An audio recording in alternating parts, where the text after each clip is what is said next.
여러분 반갑습니다. 빵식입니다. 시청하시기 전에 방송에 도움이 되는 좋아요 버튼 한 번씩 눌러주시고요. 또 한 가지 방송을 바로 받아보실 수 있는 알림 설정 종 모양 한 번씩만 좀 클릭해 주시면 대단히 감사하겠습니다. 그리고 댓글도 좀 많이 좀 달아주세요.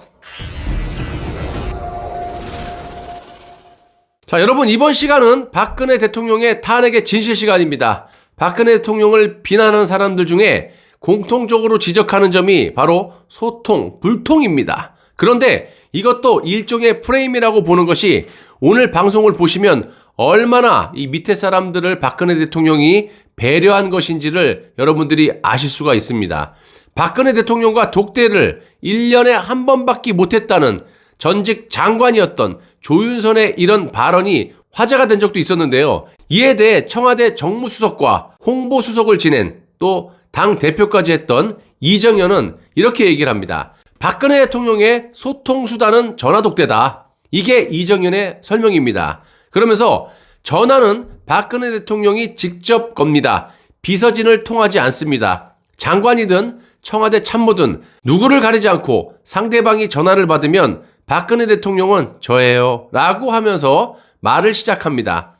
저예요가 박근혜 대통령의 트레이드 마크입니다. 대통령은 대면 보고보다는 문서 보고를 선호합니다. 대통령이 하루에 읽는 보고서 양이 100페이지가 훨씬 넘습니다. 문재인은 하루에 얼마큼 보고서를 읽는지 물어보고 싶어요. 제 생각에는 술을 먹던지 이런 식으로 요상한 책을 요상한 포즈로 봤을 것으로 추측을 한번 해봅니다. 다시 돌아가서 보고서를 통해 국정 전반을 체크하고 그러다가 궁금한 게 있으면 바로 전화를 하는 게 대통령의 업무 스타일입니다. 장관이나 수석 비서관들이 바쁜 줄을 아니까 부르지를 않고 전화로 물어보는 것입니다. 한 번에 30분 내지 40분씩 통화하는 경우도 있습니다. 청와대 어느 수석은 새벽 2시에 대통령의 전화를 받은 적도 있다고 했습니다. 청와대 참모들은 대통령을 워크홀릭, 그러니까 일 중독자라고 불렀습니다. 전화 통화를 워낙 많이 하다 보니 대통령의 어깨와 뺨에 이상이 생겨 비서실에서 무선 이어폰을 구해준 일도 있습니다. 그래서 요즘에 어깨가 아프신 건가요? 아무튼 제 경우에는 대통령이 언제 찾을지 모르니까 사우나에 가더라도 핸드폰을 수건에 감싸들고 들어갔습니다. 그리고 장관이나 수석 비서관 등은 대통령과의 독대를 공개하는 게 아닙니다. 대통령이 어느 장관과 친하다고 소문이 나면 국정 운영에 차질이 옵니다. 때문에 독대가 없었다고는 말하기 곤란하니까 1년에 한 번쯤 독대했다는 말이 소통, 불통인 것처럼 잘못 알려진 겁니다. 대통령이 청와대 관저에서 TV 드라마나 본다는 것도 새빨간 거짓말입니다. 대통령은 인기 드라마 제3공화국도 시청한 적이 없다고 말한 바 있습니다. 자, 우리가 객관적으로 보더라도요, 박근혜 대통령이 그럴 뿐이 아니라는 것을 충분히 알고 있지 않습니까? 자신의 친인척들도 오해받을까봐 엄청나게 신경을 쓰셨고, 그렇게 또 국민들이 믿었기 때문에 언론과 특검의 사기에 놀아난 저를 포함한 전 국민들이 더 배신감을 느꼈을 것으로 보입니다. 그래서 지금이라도 잘못된 탄핵의 진실을 전 국민에게 제가 알리려고 이렇게 매일매일 노력하는 거 아니겠습니까? 다시 돌아가서 민정수석을 지낸 우병우는 법정에서 청와대 근무 시절의 경험담을 이렇게 진술합니다. 저는 대학을 졸업한 뒤 23년간 검사로 근무를 하였고 이후 1년의 변호사 생활을 거쳐 2년 6개월간 다시 청와대 민정수석 비서관 및 민정비서관으로 근무하였습니다. 학교 졸업 후 제 인생의 대부분의 시간을 공직자로 살아왔습니다. 청와대 근무 2년 6개월 동안 거의 매일 야근을 했고 주말에도 대부분 출근하였습니다. 대통령께서 언제 전화를 주실지 어떤 지시를 하실지 알 수 없었기 때문에 제 사무실 책상, 회의용 탁자, 제가 사는 집 안방, 서재, 통근 차량, 심지어는 화장실까지 메모지나 수첩을 두고 대통령님의 지시를 대기하며 긴장된 나날을 보냈습니다.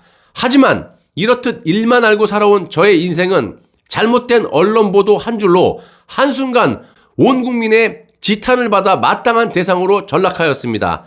저로서는 억울하기 짝이 없는 일이었지만 이 또한 공직자가 겪어야 할 숙명이라고 생각하고 감내하고자 했습니다. 개인적인 생각이지만요, 이 탄핵 전국 때 민정수석인 우병우의 손발을 댕강 잘라놓지 않았더라면 탄핵을 충분히 막을 수 있었을 것이라고 생각을 하고 있습니다. 또 확신도 하고 있어요.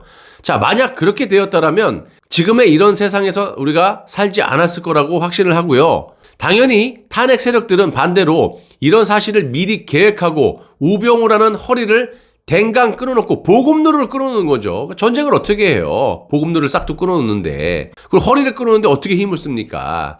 그래서 이 우병우의 허리를 댕강 끊어놓고 탄핵에 들어갔기 때문에 지금 이런 상황이 벌어진 거라고 보고요. 다시 돌아가서 박근혜 정부에서 초대 국무총리를 지낸 이 정홍원은 대통령의 국정수행 능력에 대해서 조선일보와 인터뷰에 이렇게 말을 합니다. 청와대에서 대통령 주재 회의를 하다 보면 전혀 주제와 상관없는 이야기가 나올 때가 있다. 그런 경우 미천이 금방 드러난다. 한 번은 경제관계 부처회의에서 전혀 엉뚱한 사물 인터넷 이야기가 나왔다. 나 역시 개념만 알지 깊은 지식은 없었다. 그런데 대통령이 즉석에서 사물 인터넷의 활용도와 가치, 미래, 전망 등을 이야기하더라. 대통령이 되려고 10여 년간 준비한 분의 내공이라 생각했다. 사안을 보고할 때도 마찬가지다. 어떤 이야기를 해서 그저 수긍하는 게 아니라 전망과 방향성을 제시하는 게 박근혜 대통령의 스타일이다. 나는 대통령에게 장관들을 만나서 토론하는 모습도 보이고 언론에도 다른 모습을 좀 보이라고 몇 차례 얘기했다. 그러나 박근혜 대통령은 보여주기는 하고 싶지 않다고 하더라. 포퓰리즘적 처신을 하고 싶지 않다라는 생각이 명확했다. 문재인하고는 완전 틀리죠. 문재인은 쥐뿔도 모르고 쥐뿔도 없으면서 온갖 쇼로 나라 돈으로 국민을 호도하고 능력이 없으면 바로 때려쳐야 마땅하거늘 지금까지도 휜다리를 휘청휘청거리면서 온갖 쇼로 나라 망치는 데만 열중하고 있어요. 이제는 유엔까지 가가지고 전 세계를 상대로 종전선언을 하겠다라고 설치고 앉아 있습니다. 나라 그냥 북한에다 바칠 생각만 하고 있어요. 저놈의 머리에는. 박근혜 대통령은요. 보이지 않는 곳에서 국가와 국민을 위한 정책을 하려다가 저들의 선동에 탄핵이 된 겁니다. 한마디로 박근혜 정부는 축적 경제를 만들려고 노력을 한 거고 이놈의 문재인 같은 경우는 축적된 곳간의 재물들을 서로 다 나눠먹고 다 나눠먹어 고갈시키는 아니죠. 고갈시키는 것뿐만이 아니라 이 나라의 나랏빛을 지들 마음대로 그냥 엄청나게 그냥 져놓고 국민에게 딱 떠넘기고 자기들만 호의호식 살려고 그냥 그런 머리만 굴리고 앉아있다라는 겁니다. 그게 문재인이 추구하는 정책이에요. 제가 항상 말씀드리지만 문재인 정부는 일을 하면 할수록 돈을 버는 그런 나라가 아니라 하면 할수록 빚이 늘어나고 공부를 하면 할수록 열심히 할수록 취업이 안 되는 아주 희한한 세상을 만들었다라는 겁니다. 박근혜 정부 시절에는 통합재정지수가요 매년 흑자를 기록하면서 10년 누적 흑자액이 얼마인 줄 아세요? 무려 115조 억이 아니라 115조 원. 이에 반해서 이 문재인이 집권하고 불과 2년 만에 이거 다 쓰고 115조 다 쓰고 91조를 적자로 또 반전을 시키는 어마어마한 능력을 발휘하면서 대한민국을 거지국가로 만들어놨다는 거예요. 현재 대선을 앞두고 윤석열, 최재형 같은 이 부역자들을 보수 진영에 투입시켜놓고 자기 마음대로 리모트 컨트롤하고 앉아있어요. 보수의 당대표마저 자신의 충신인 이준석으로 박아놓고 겁날 것이 없죠. 임기 말까지 무소불위에 폭정을 하고 앉아있는 겁니다. 이것을 막을 수 있는 건 탄핵의 진실을 전 국민에게 널리 알려서 좌파들의 극악무도한 사기극으로 이 나라를 이 꼴로 만들어서 국민들을 해롱해롱하게 힘들게 만든 그런 사실을 인식시켜야 된다는 겁니다. LH 사태처럼 여론을 획 잡아돌리는 거 말고는요. 여야가 지금 한몸이 돼가지고 전 국민을 속이면서 내각제 개헌을 밀어붙이고 있기 때문에 방법이 없다라는 거예요. 저들은 대선에 관심이 없다니까요. 아무리 좋은 대통령 후보가 나온다 한들 내각제 개헌을 막지 못하면 강력한 대통령의 권한이 사라지기 때문에 여러분들이 원하는 그런 정권 교체나 문재인을 감옥에 절대 보낼 수 없다라는 겁니다. 왜 제가 무슨 근거로 이런 말 하냐면요. 문재인이 살 방법은요. 내각제 개헌밖에 없어요. 그 누가 되더라도 문재인이 저질러놓은 똥이 엄청나기 때문에 이거를 치울 수밖에 없다라는 거예요. 그러면 구속을 시킬 수밖에 없는데 문재인이 그걸 바라겠습니까? 자기 편이고 이낙연이고 뭐 아무도 못 믿어요 저자는요. 그러니까 지가 살려면 오로지 온리 내각제 개헌밖에 없다라는 겁니다. 그러면 내각제 개헌을 하게 되면 대통령의 권한이 사라지기 때문에 여러분들이 원하는 정상적인 정권 교체라든지 문재인을 벌할 수가 없는 거예요. 그래서 지금 정상적인 시국이라면 대통령 후보가 매우 중요하지만 지금같이 비정상적인 시국에는요, 그 어떤 대통령 후보를 꼽아놓더라도 내각제를 맡지 못하면 여러분들이 원하는 그런 정상적인 정권 교체라든지 문재인을 집어넣을 수 없다라는 겁니다. 이게 팩트예요. 제가 그래서 다른 뉴스보다 조작, 날조의 이 탄핵의 진실을 밝히는데 혼신의 노력을 다하는 겁니다. 임기 말에 이런 대통령이 없었고요. 지금도 전 세계를 돌아다니면서 종전선언을 미친 듯이 외치고 다니고 있습니다. 이제는 막판이라 북한의 해골바가지 김여정까지 맞장구를 쳐주고 있다는 것에 매우 큰 충격을 받았고 절대로 문재인의 공작에 우리는 넘어가지 않도록 진실을 하루빨리 전 국민에게 널리 알려서 나라를 바로 잡아야 되겠습니다. 여러분, 나라가 있어야 우리 가족도 있는 겁니다.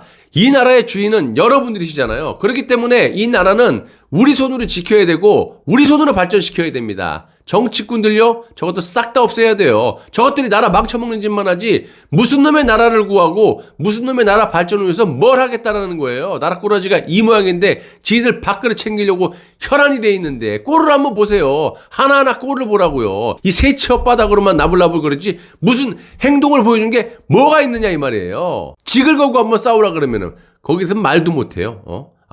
참.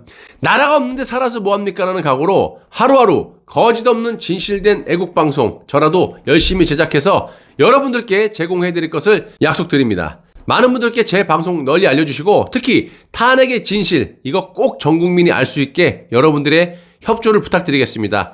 이것만이 나라 살릴 수 있는 길이라고 봅니다. 보잘것없는 제 방송 끝까지 시청해주셔서 대단히 감사합니다, 여러분.